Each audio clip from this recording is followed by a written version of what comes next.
ሰላም ሰላም እንዴት ቆያችሁ?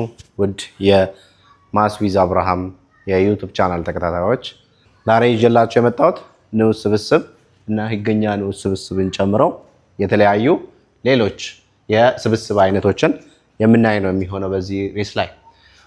እስቲ ንዑስ ስብስብና ህገኛ ንዑስ ስብስብ አብዛኛው ተማሪ አንድ ይመስላችኋል፣ ግን ብዙ የሚለያቸው ነገሮች አሉ። ሀና ለ ስብስቦች ቢሆኑ እና የስብስብ ለ አባላት በሙሉ የስብስብ ሀ አባላት ከሆኑ በደንብ አስታውሱ። ሀና ለ ምን ከሆኑ ስብስቦች ቢሆኑ እና የስብስብ ለ አባላት በሙሉ የስብስብ ሀ አባላት ከሆኑ ስብስብ ለ የስብስብ ሀ ንዑስ ስብስብ ይባላል።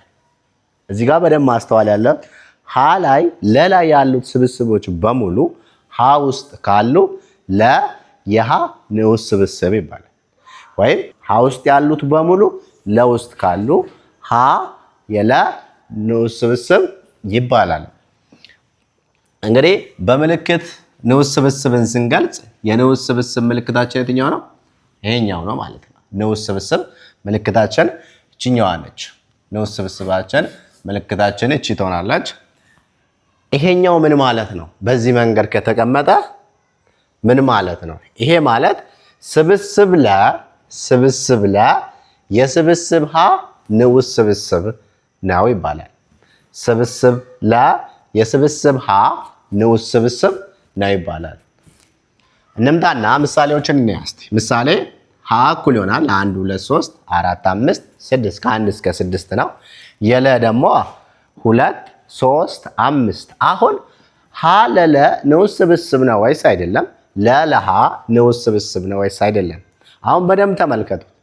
አሁን 1 2 3 4 5 እነዚህ ቁጥሮች በሙሉ እዚህ ውስጥ አሉ የሉም ማለት። ስለዚህ ሀ ለለ ምን አይደለም? ንዑስ ስብስብ አይደለም። እሺ ለ ውስጥ ያሉት ግን ሀ ውስጥ አሉ? አዎ አሉ። ስለዚህ ለሃ ምንድነው? ንዑስ ስብስብ ነው። ይሄን ስንገልጻ ሀ ለለ ምን አይደለም? ንዑስ ስብስብ አይደለም። ነገር ግን ለሃ ንዑስ ስብስብ ነው። ምክንያቱም ለሃ ንዑስ ስብስብ ነው ያሉት ማንኛውም ለውስጥ ያሉት ስብስቦች ሀ ውስጥ ካሉት ለሃ ምንድነው? ስብስብ ስብስብ ሀ ንዑስ ስብስብ ነው እንላለን። ነገር ግን እዚህ ውስጥ ሀ ውስጥ ያሉት በሙሉ ማን ውስጥ ያሉ? ለ ውስጥ ያሉ። ሀ ውስጥ ከ1 እስከ 6 ነው ያሉት። ለ ውስጥ ደግሞ 2 3 5 ነው። ሀ ውስጥ ያሉት በሙሉ ለ ውስጥ ካሉ ሀ ለለ ንዑስ ስብስብ ነው እንላለን። ነገር ግን ሀ ውስጥ ያሉት በሙሉ ለ ውስጥ ከሌሉ ሀ ለለ ንዑስ ስብስብ አይደለም እንላለን። ስለዚህ ስለ ንዑስ ስብስብ መሆንና አለመሆን ይሄን ይመስላል። እስቲ አንድ ልጨምርላችሁና ምሳሌ ሀ እንቀይረውና መ እኩል ይሆናል 1 2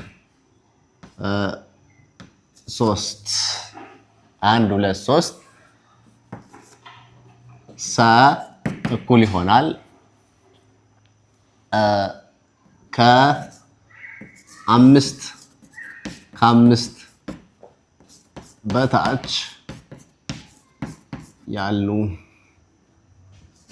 ሙሉ ቁጥሮች። አሁን እዚህ ጋር በደንብ ተመልከቱ። መ እኩል ይሆናል 1 2 3 ሰ እኩል ይሆናል ከ5 በታች ያሉ ሙሉ ቁጥሮች።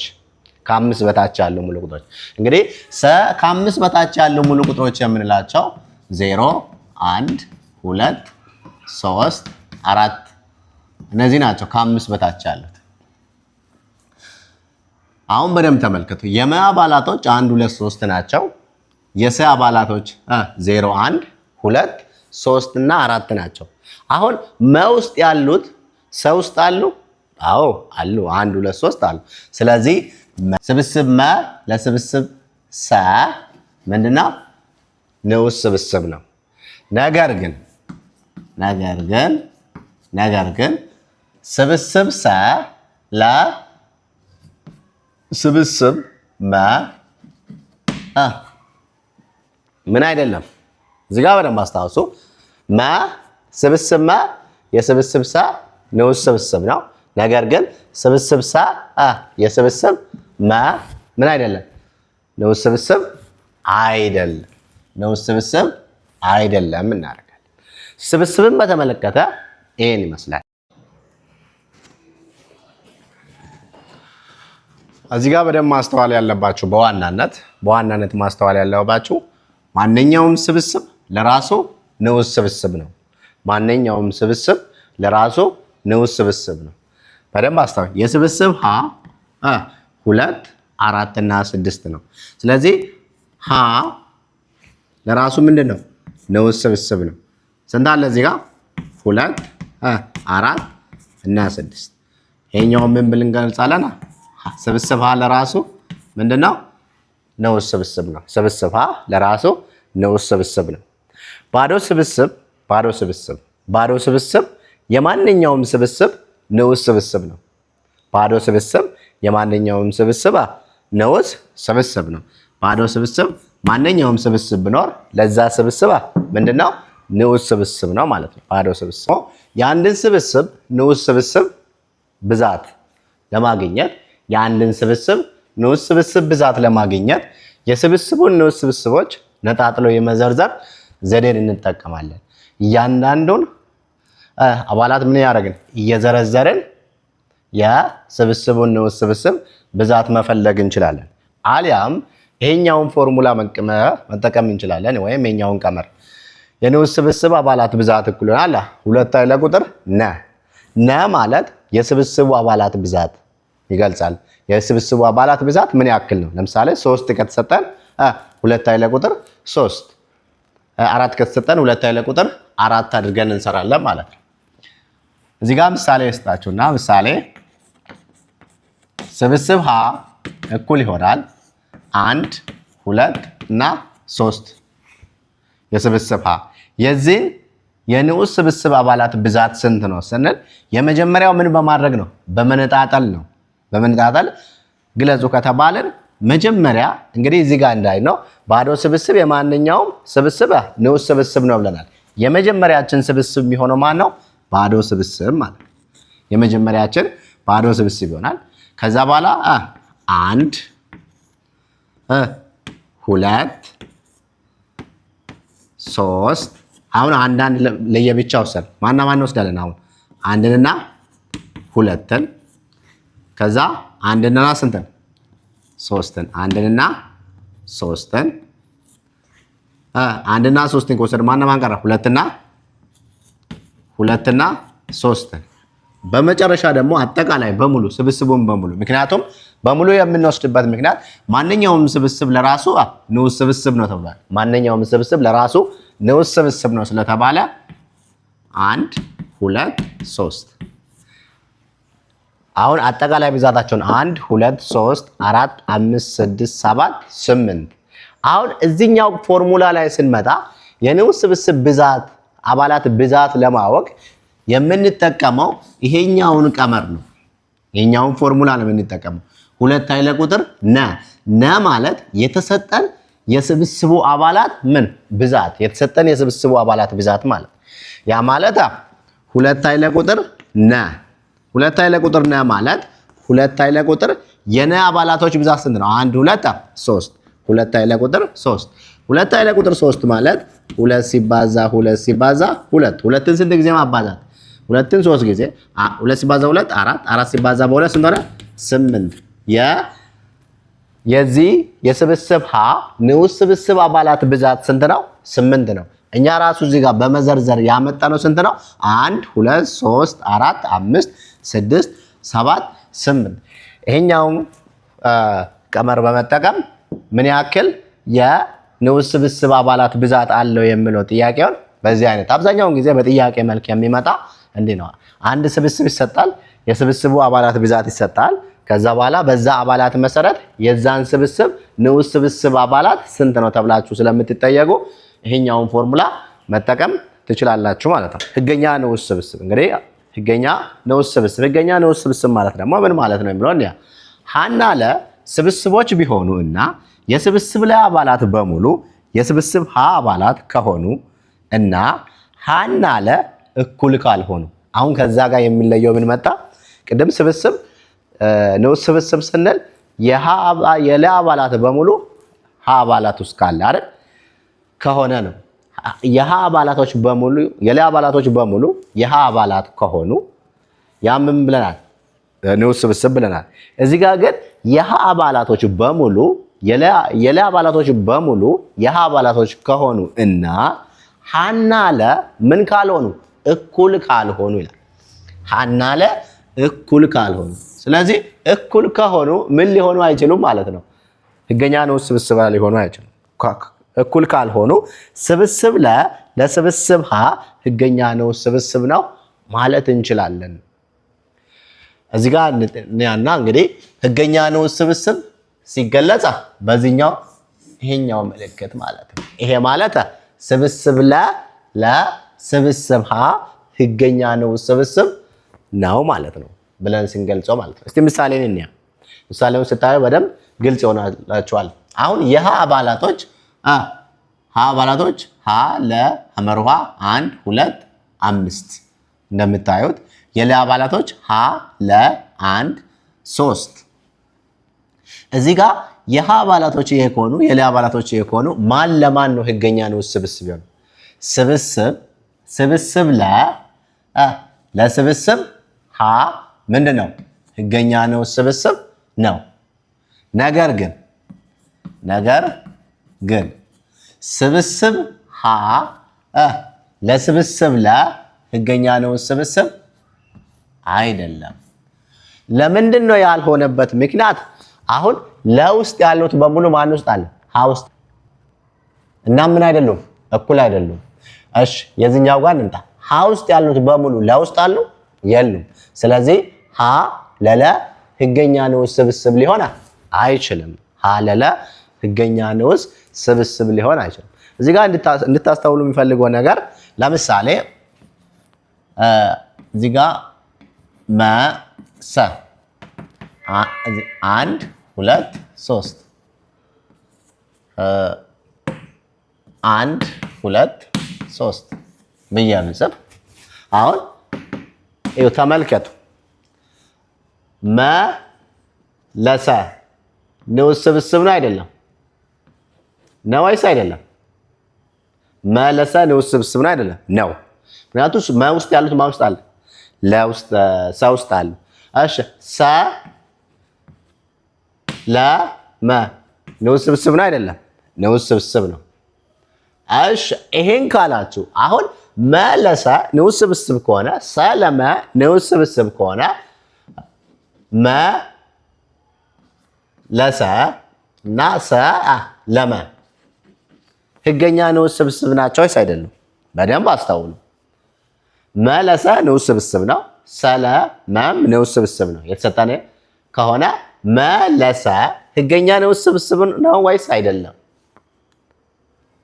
በጣም ግልጽ ነው አሁን መውስጥ ያለው ማን ውስጥ አለ ሰ ውስጥ አለ ሰ ውስጥ ያለው ማን ውስጥ አለ መውስጥ አለ እዚህ ጋር እያለን ያለ ነው ሀና ለስብስቦች ቢሆኑ እና የስብስብ ለ አባላት በሙሉ የስብስብ ሀ አባላት ከሆኑ እና እቺ እና የምትል ተጨማሪ ነች ሀና ለ ምን ካልሆኑ እኩል ካልሆኑ ሲጀመር እዚህ ጋር ምንድናቸው ነው እኩል ናቸው ማለት ነው ሀና ለ ምንድናቸው እኩል ናቸው ስለዚህ ህገኛ ንዑስ ስብስብ ሊሆኑ አይችሉም ንዑስ ስብስብ ላይ እኩል ሆኑ በለጡ ችግር የለም አንደኛው በሙሉ አንደኛው ጋር ብቻ መኖሩ ነው ህገኛ ንዑስ ስብስብ ላይ ስንመጣ ግን አንደኛው ጋር ያለ በሙሉ ሌላኛው ጋር መኖር አለበት እና ምን መሆን የለባቸውም እኩል መሆን የአባላታቸው ብዛት እኩል መሆን የለባቸውም ነው እንቀጥልና አንድ ስብስብ ለራሱ ህገኛ ንዑስ ስብስብ መሆን አይችልም አንድ ስብስብ ለራሱ ህገኛ ንዑስ ስብስብ ሊሆን አይችልም ሀ ለራሱ ምን መሆን አይችልም ህገኛ ንዑስ ስብስብ ለምንድን ነው ያተባለው ምክንያቱም ሀ ውስጥ ያለው መልሶ ማነሳል ሀና ሁለቱ ሀዎች ምን ስለሆኑ እኩል መሆን የለባቸውም ይላል እዛ ዴፊኒሽኑ ላይ ስናይ ማብራሪያው ላይ ስናይ ሁለቱ ስብስቦች ምን መሆን የለባቸውም? እኩል መሆን የለባቸውም። አንዱ የግድ ምን መሆን አለበት? መብለጥ አለበት። ስለዚህ ሀ ለራሱ ምን አይደለም? ህገኛ ንዑስ ስብስብ አይደለም።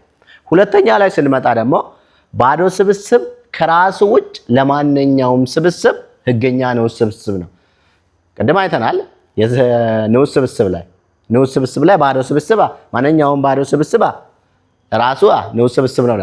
ነገር ግን ህገኛ ንዑስ ስብስብ ጋር ስንመጣ ግን ባዶ ስብስብ ከራሱ ውጭ ራሱን ከወሰድን ምን ሆኖ ማለት ነው? አሁንም እኩል ሆኖ ከራሱ ውጭ ለሌሎች ምን መሆን ይችላል?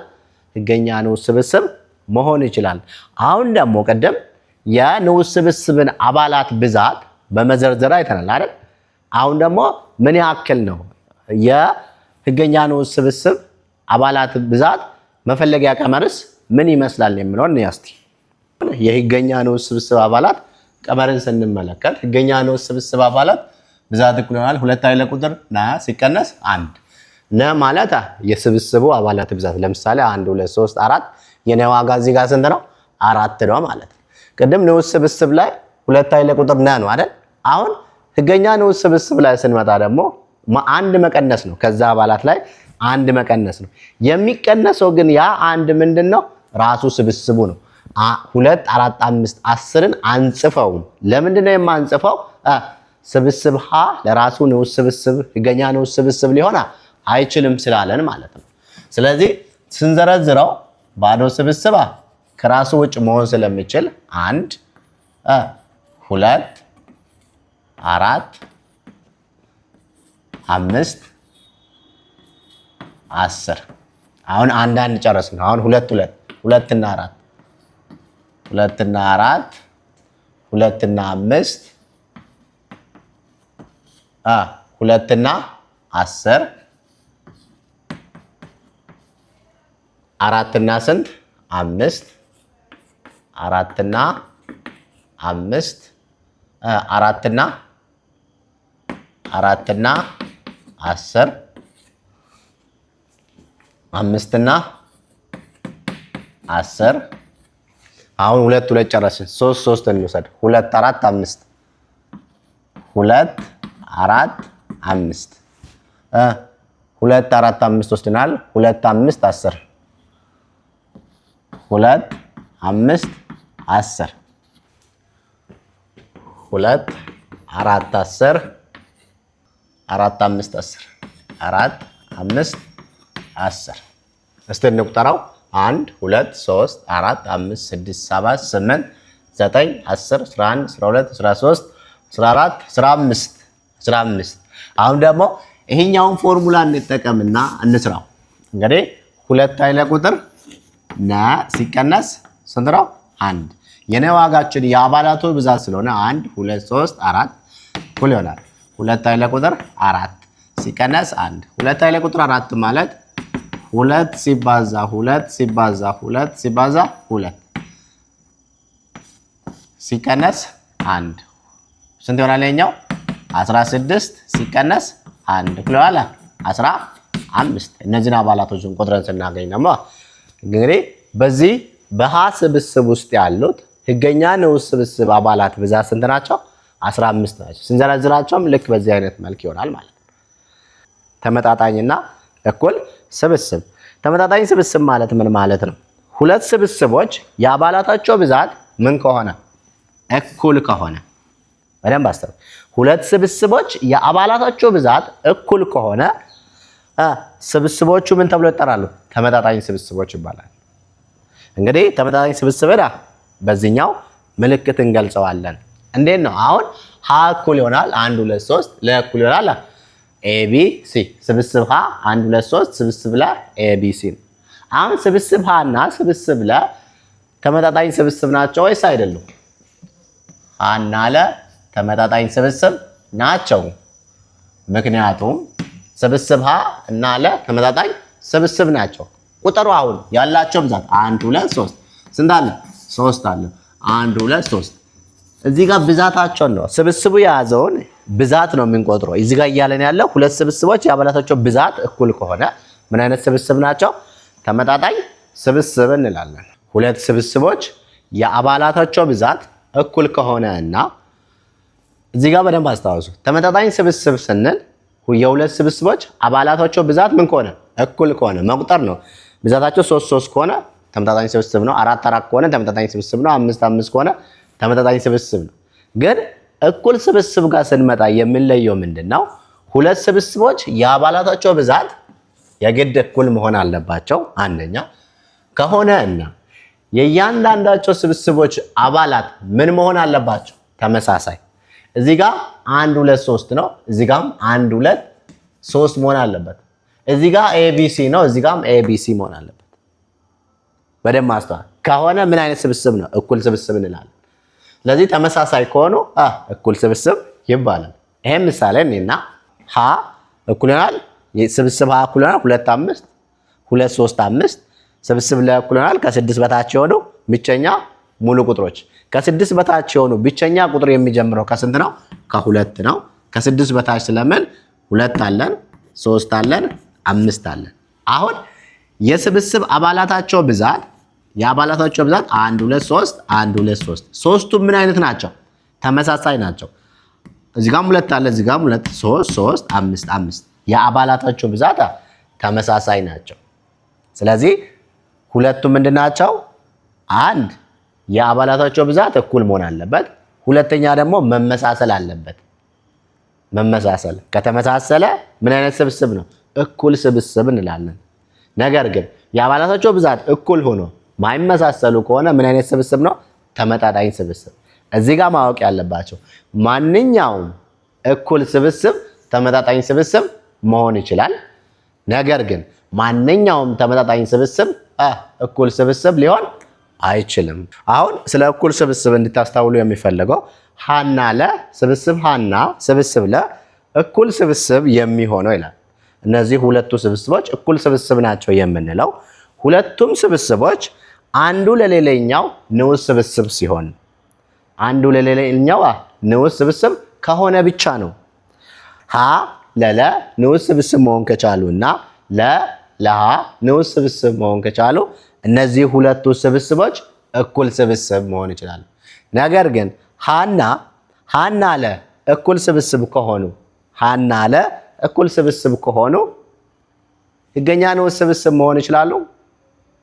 ሀና ለ ንዑስ ስብስብ ከሆኑ ህገኛ ንዑስ ስብስብ መሆን ይችላሉ። ይህን ጥያቄውን ለእናንተ ሰጥቻችኋለሁ። መልሱን በኮሜንት የምታሳውቁኝ ይሆናል። እስካሁን አብራችሁን ስለቆያችሁ ስለተከታተላችሁኝ ላይክ በማድረግ ሼር በማድረግ አብራችሁኝ ስላላችሁ በጣም ነው የማመሰግነው። ሁላችሁም ደስተኛ እንደሆናችሁ ተስፋ አደርጋለሁ። ቀጣይ በሌላ ርዕስ እስክንገናኝ መልካም ቆዩልን። መልካም ቆይታ፣ መልካም ጊዜ